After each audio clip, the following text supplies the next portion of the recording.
حوالہ جات: نظم حمد برائے ہر جماعت، خاص طور پر جماعت نہم و دہم۔ سر ممتاز گوندل۔ بسم اللہ الرحمن الرحیم۔ عزیز طلباء و طالبات، السلام علیکم۔ میری آج کی ویڈیو بھی انتہائی منفرد اور بہت اہمیت کی حامل ہے۔ حوالہ جات کی اہمیت آپ کو بتائی ہوئی ہے۔ نظم حمد میں یہ 10 حوالہ جات آپ کو بتا رہے ہیں جو آپ ہر شعر میں استعمال کر سکتے ہیں۔ ایک اور مزے کی بات کہ حمد کسی بھی جماعت کی ہو، جماعت نہم کی ہو، دہم کی ہو، 11ویں کی ہو، 12ویں کی ہو اور بیچلر لیول کی ہو، ماسٹر لیول کی ہو، ہر حمد میں یہ حوالہ جات آپ استعمال کر سکتے ہیں۔ خاص طور پر جماعت دہم کے لیے یہ ویڈیو تیار کی جا رہی ہے، تو آپ اشعار کی تشریح لکھتے ہوئے یہ حوالہ جات استعمال کر سکتے ہیں۔ ایک بار سن لیجئے۔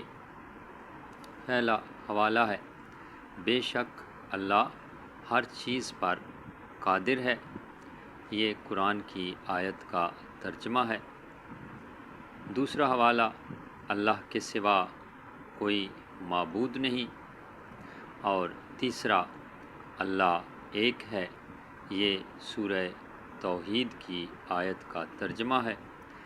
چوتھا حوالہ: اللہ بے نیاز ہے۔ یہ بھی سورہ توحید کی آیت کا ترجمہ ہے۔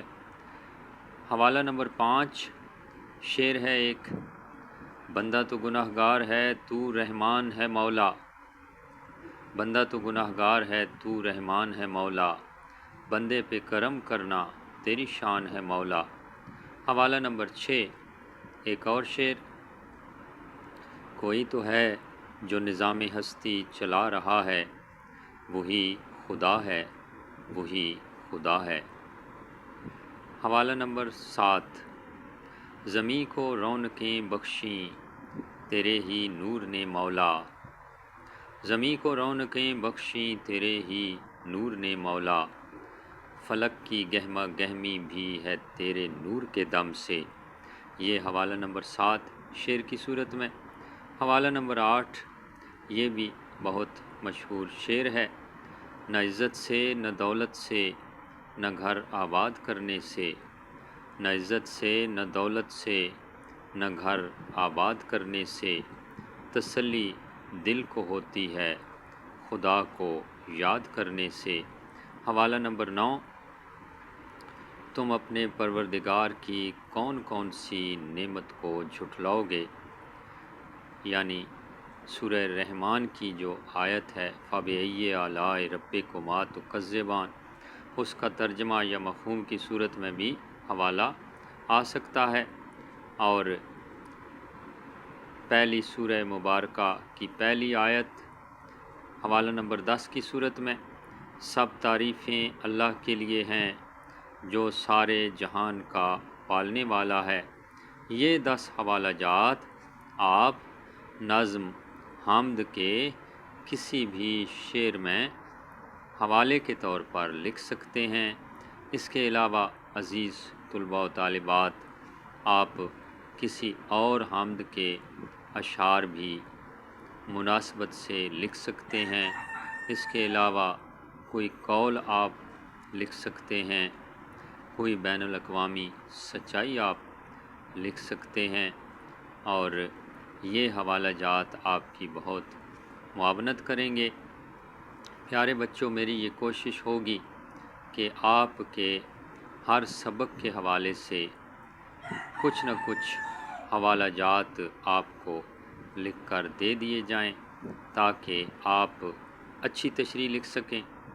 اور آپ کو بتایا ہوا ہے کہ حوالہ جات کس طرح لکھنے ہیں، اکٹھے نہیں لکھنے، بلکہ شعر لکھا، اس کی تشریح بیان کرتے ہوئے آپ نے ایک حوالہ لکھ دیا، پھر تھوڑی سی تشریح لکھی، پھر حوالہ لکھ لیا، اور اس طرح کر کے مارکر سے نمایاں کر کے ان میں سے جو حوالہ جات آپ لکھنا چاہیں لکھ سکتے ہیں۔